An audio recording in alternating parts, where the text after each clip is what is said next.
the couch that wasn't there. One lazy Sunday afternoon, Lisa found herself scrolling through Facebook Marketplace. Her living room had been looking dull lately, and she was in the mood for a change. She didn't have a big budget, but she hoped to find something affordable to brighten up her space. Suddenly, a listing caught her eye: a modern, slightly used sectional couch for just $200. The couch looked perfect in the photos, stylish, clean, and spacious. Lisa couldn't believe her luck. The seller's name was Kevin, and his description explained that he was moving out of town soon and needed to sell the couch quickly. It sounded like an urgent, genuine situation. Lisa decided to message him right away, knowing good deals like this didn't last long. Kevin responded within minutes. His tone was friendly, and he seemed eager to make the sale. He told Lisa that the couch was currently in a storage unit because he was in the middle of packing for his big move. To reassure her, he sent several pictures of the couch, showing it from different angles. It looked exactly as he described: clean and modern. Lisa felt confident this was the right couch for her. She started imagining how the couch would look in her living room. The color matched her other furniture, and the shape would fit perfectly in the corner of the room. Plus, the price was unbeatable.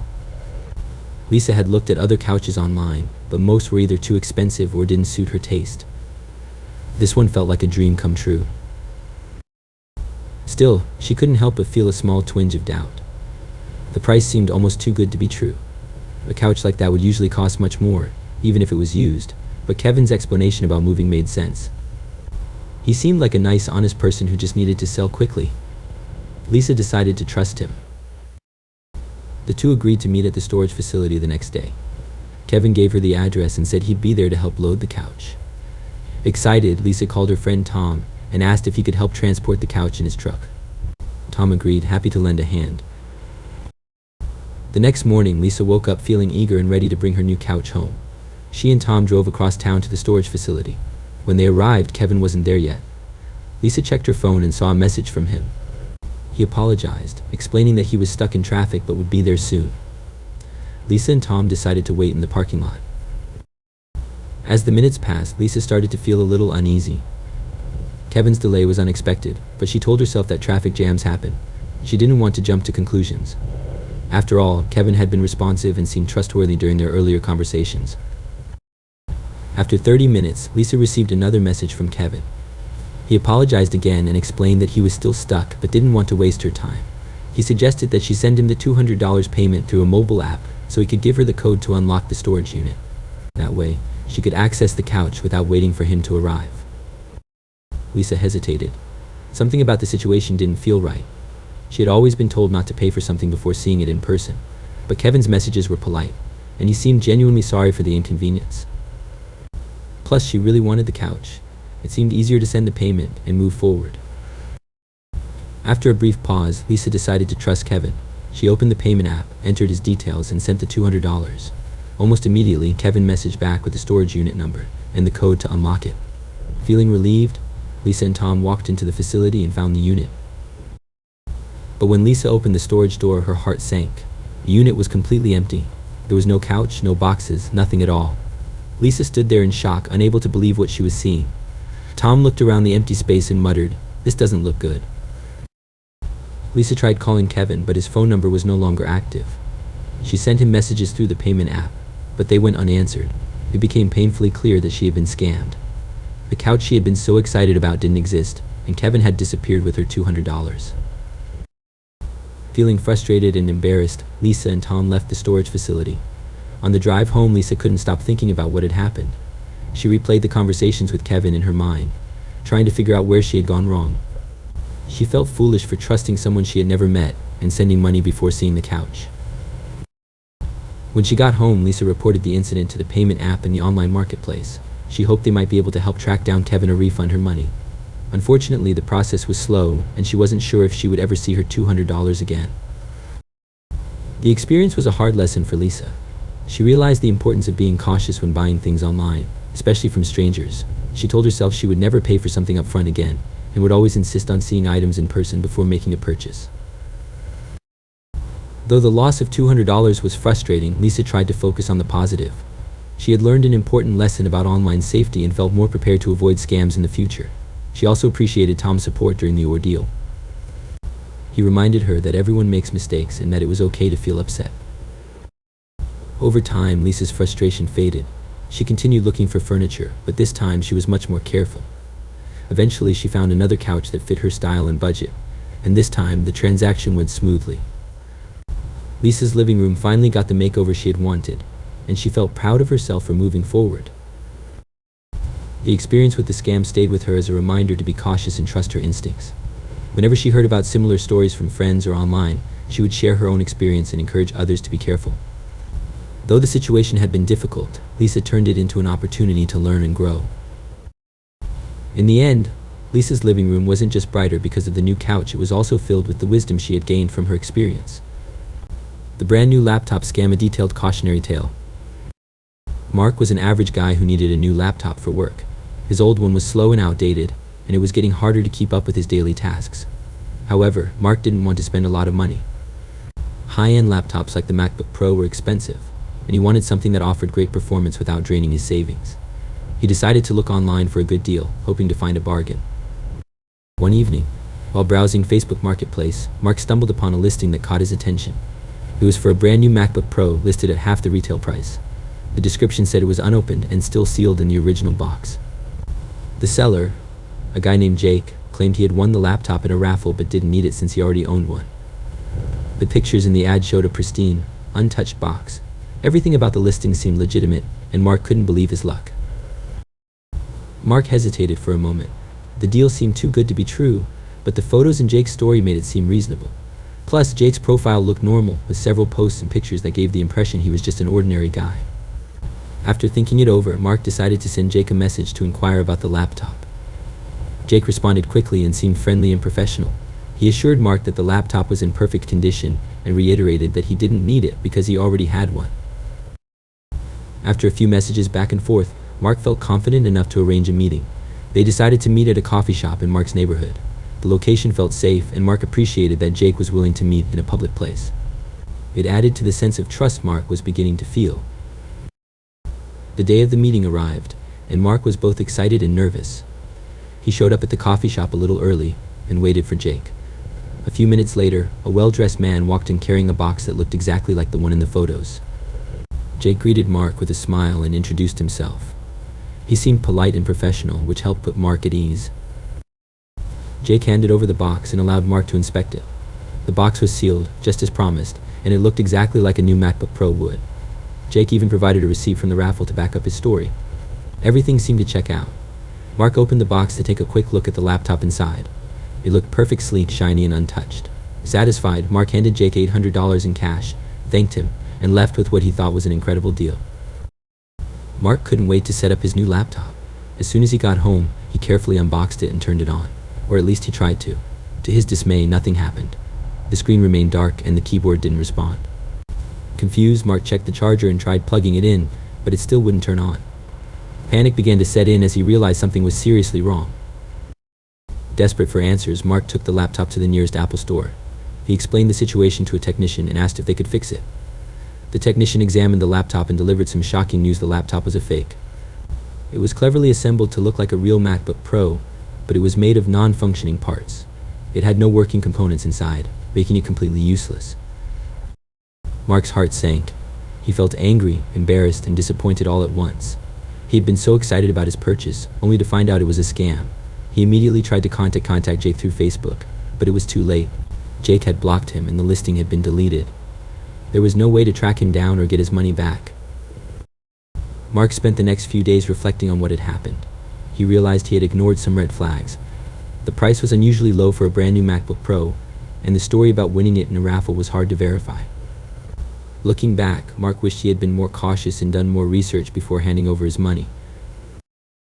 This experience taught Mark an important lesson: if a deal seems too good to be true, it probably is.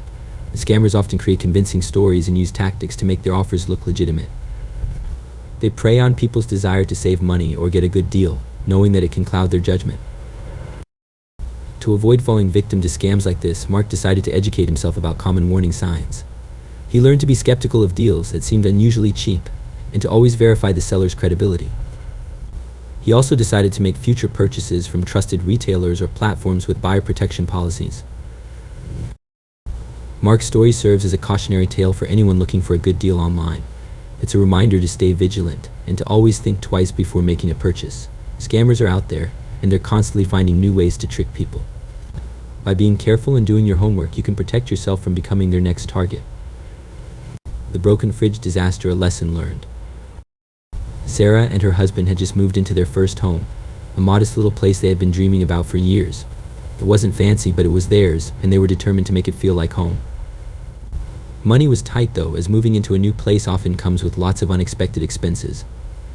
They were carefully watching their budget and prioritizing their purchases, which meant finding affordable ways to furnish their new home. One of the first things they needed was a refrigerator. After all, they couldn't live off takeout forever, and having a place to store groceries was a top priority. They couldn't afford a brand new fridge from the store, so they started looking for second-hand options online. After searching through various websites and local listings, Sarah found an ad on Facebook Marketplace. It was for a refrigerator that seemed perfect for their needs, nothing fancy, but just the right size. The price? Only $150. It felt like a great deal. The seller, a woman named Carla, described the fridge in her ad as working perfectly, but with a few cosmetic scratches on the exterior. Sarah thought that was fair after all. They didn't need it to look brand new, just to keep their food cold. She showed the listing to her husband, and they both agreed it was worth checking out. Sarah messaged Carla, and they arranged to pick up the fridge that same day. When Sarah and her husband arrived at Carla's house, Carla greeted them warmly. The fridge was already plugged in and running in her garage. Sarah opened the door to check inside. It was cold and everything seemed to be working just as Carla had described. Sarah and her husband felt reassured.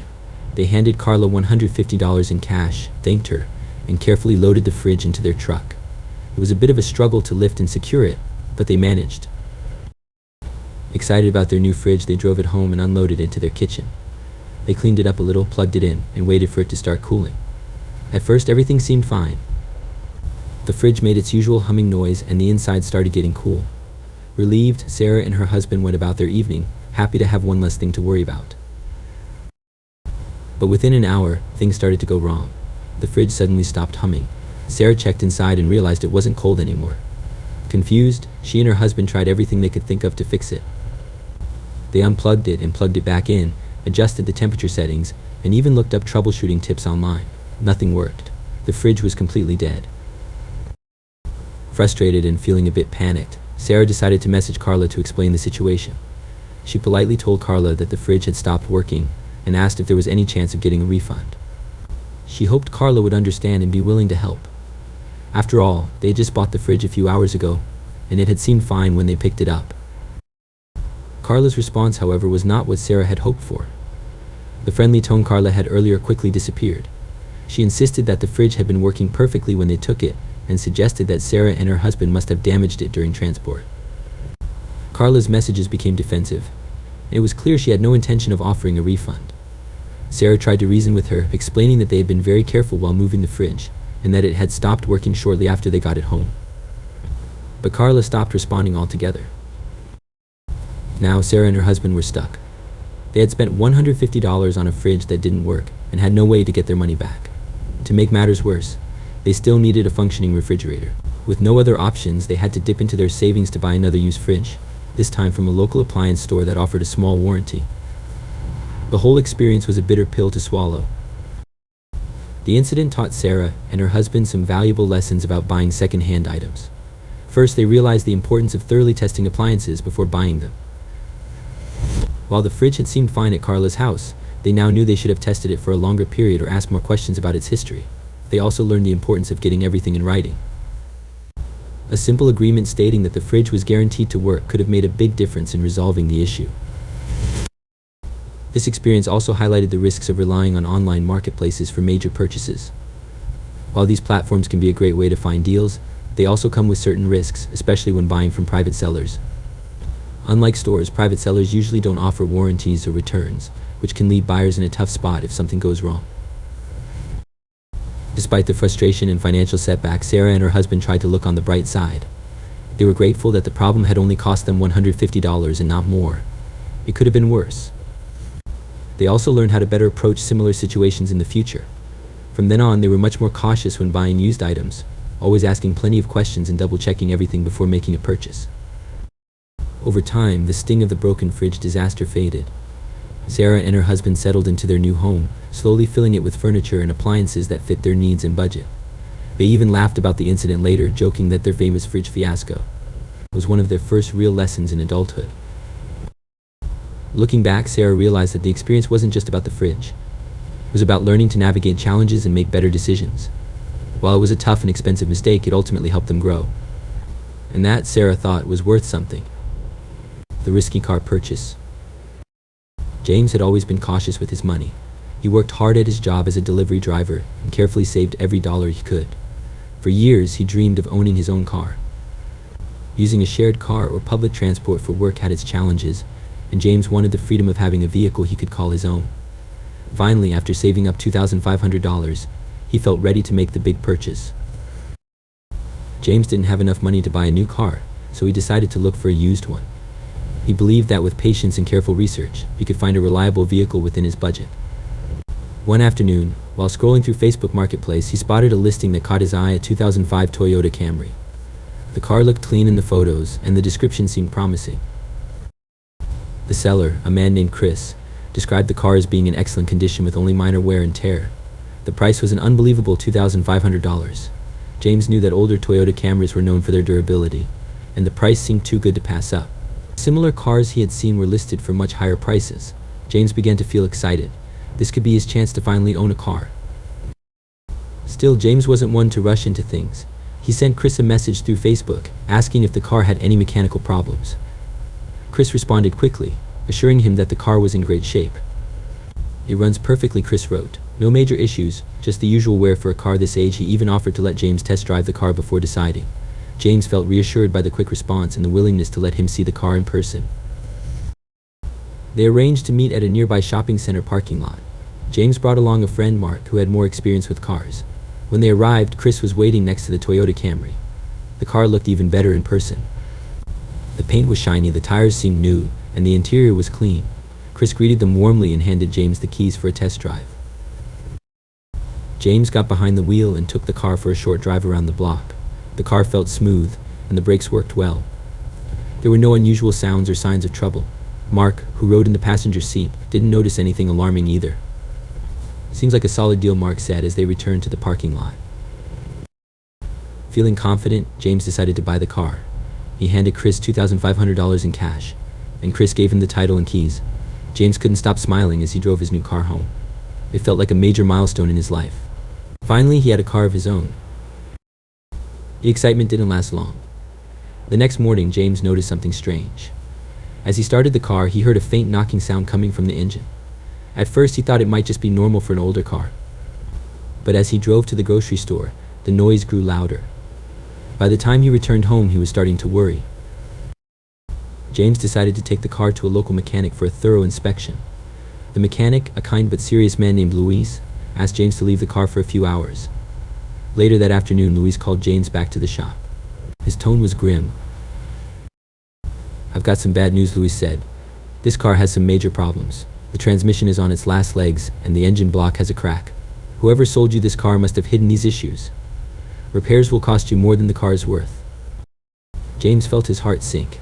He asked Luis to show him the problems, and sure enough, there were clear signs of damage. It was hard to believe that the car he had been so excited about just a day ago was now practically useless. James felt cheated. He immediately tried to contact Chris through Facebook. However, when he opened the app, he discovered that Chris's profile was gone. It had been deactivated, leaving James with no way to reach him. He realized that Chris had likely planned this all along, selling a faulty car and disappearing without a trace. James felt a mix of anger, frustration, and regret. He had worked so hard to save that $2,500, and now it was gone. Worse, he was stuck with a car he couldn't drive. "How could I have been so naive?" he thought to himself. Over the next few days, James looked into his options. He called the police to report the scam, but they told him there wasn't much they could do since he had willingly paid for the car. He also consulted a lawyer, but the cost of pursuing legal action was too high. Feeling defeated, James decided to cut his losses. The experience taught James some hard lessons. First, he learned the importance of getting a used car inspected by a professional mechanic before buying it. Even if the car looks good and drives well, there could be hidden problems that only an expert can find. Second, he realized the importance of being cautious when dealing with private sellers online. While not all sellers are dishonest, it's essential to verify their credibility and proceed carefully. James shared his story with his friends and family to warn them about similar scams. He even wrote a post on social media, explaining what had happened and urging others to be careful. "If you're buying a used car, always get it checked by a mechanic first," he wrote. "Don't make the same mistake I did." Although the experience was painful, James tried to move forward. He continued saving money and vowed to do more research before making any major purchases in the future. Months later, he found another used car, this time through a reputable dealership. He made sure to get it inspected thoroughly before buying it. While it cost more than $2,500, it was a reliable car that served him well for years. Looking back, James saw the situation as a tough but valuable lesson. It taught him to be more cautious and to never rush into big decisions, especially when dealing with strangers. While he couldn't get his $2,500 back, he gained something just as valuable: the wisdom to avoid similar mistakes in the future. The puppy mill nightmare: Emily's journey to awareness. Emily had always wanted a puppy. Growing up, she dreamed of having a loyal companion to share her life with, a little ball of fur to brighten her days. As an adult, she finally decided it was time to make that dream come true. One evening, while scrolling through Facebook Marketplace, she stumbled across an ad that caught her attention. The ad featured purebred Labrador puppies for $500 each. The photos showed adorable, fluffy puppies with big, curious eyes, and Emily's heart melted instantly. The seller, Nancy, described the puppies as home-raised, vaccinated, and ready to find their forever homes. The description sounded perfect. Nancy emphasized how much love and care she had poured into raising the puppies. Emily was convinced this was the right place to find her new best friend. Excited, Emily messaged Nancy to ask more about the puppies. Nancy responded quickly, answering all of Emily's questions and reassuring her that the puppies were healthy and happy. Nancy even offered to let Emily visit her rural property to meet the puppies in person. Everything seemed legitimate, and Emily couldn't wait to bring one of these sweet puppies into her life. A heartbreaking discovery. On a bright Saturday morning, Emily drove out to Nancy's property. The drive was long, winding through quiet country roads surrounded by trees and farmland. She imagined the puppies running around in a beautiful backyard, playing happily. But when she arrived, her excitement quickly turned to shock. The property was nothing like Emily had envisioned. Instead of a warm, welcoming home, she saw rundown buildings and a yard filled with garbage. Nancy greeted her with a forced smile and led her to the back of the property. What Emily saw next broke her heart. The puppies were kept in small, filthy cages stacked on top of each other.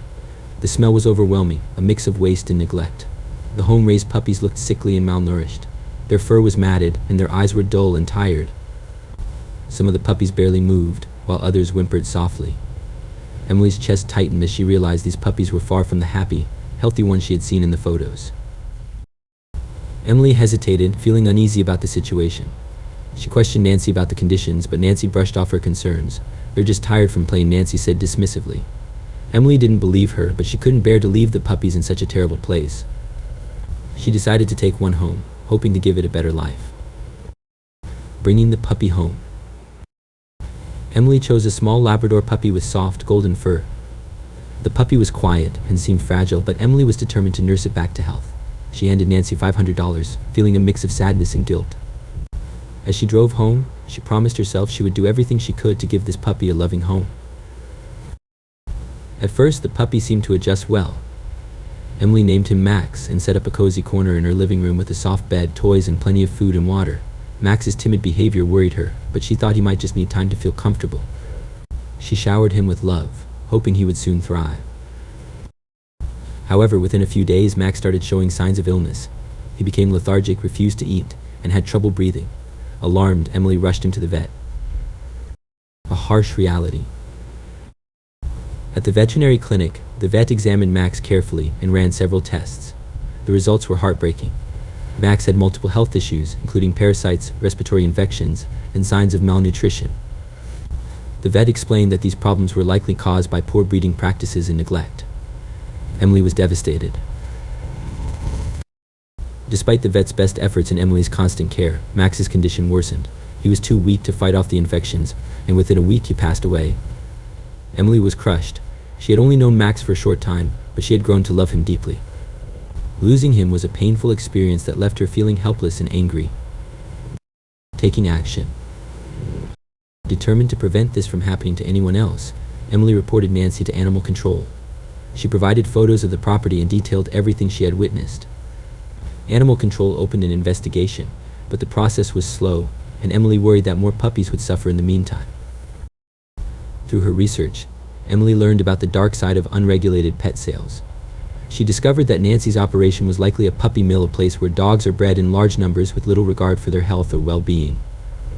Puppy mills prioritize profit over the welfare of the animals, leading to overcrowded and unsanitary conditions. The puppies are often sold to unsuspecting buyers who are unaware of the suffering behind the scenes. Raising awareness. Emily's experience opened her eyes to the importance of responsible pet adoption. She decided to share her story to raise awareness about the dangers of buying pets from unverified sellers. Emily started a blog where she wrote about Max and the lessons she had learned. She also joined local animal advocacy groups and began volunteering at shelters. Through her advocacy, Emily encouraged others to adopt from reputable shelters and rescue organizations instead of purchasing pets online. She explained how shelters often provide thorough health checks and vaccinations for their animals, ensuring they are ready for adoption. Emily also emphasized the importance of asking questions and visiting the place where the animals are raised to ensure they are coming from a safe and ethical environment. A community of change. Emily's story resonated with many people, and her efforts inspired others to take action. She organized events to promote shelter adoptions and educate the public about puppy mills. At these events, she shared information about how to recognize and avoid unethical breeders. She also worked with local lawmakers to push for stricter regulations on pet sales. Over time, Emily's efforts began to make a difference. More people in her community started adopting from shelters, and awareness about puppy mills grew. Animal control received more reports from concerned citizens, leading to the closure of several unethical breeding operations. Honoring Max's memory. Although losing Max was a heartbreaking experience, Emily found solace in knowing that his story was helping to protect other animals. She created a memorial fund in Max's name to support animal rescue organizations. The fund provided resources for rescuing and rehabilitating animals from abusive situations, giving them a second chance at life. Emily also adopted a new dog from a local shelter, a playful mixed breed named Daisy. Daisy brought joy back into Emily's life and became a symbol of hope and resilience. Together, they continued to advocate for animals in need, spreading the message that every pet deserves a loving home. A lesson for all. Emily's journey serves as a powerful reminder of the importance of responsible pet ownership and ethical adoption practices. Her experience highlights the need for stricter regulations on pet sales and greater awareness about the cruelty of puppy mills. By sharing her story, Emily has inspired countless others to make informed choices when bringing a pet into their lives. The loss of Max will always be a painful memory for Emily, but his story has become a catalyst for change. Through her advocacy, she is helping to create a world where animals are treated with the love and respect they deserve. Max's legacy lives on in the countless lives she has touched, proving that even in the face of tragedy, hope and compassion can prevail.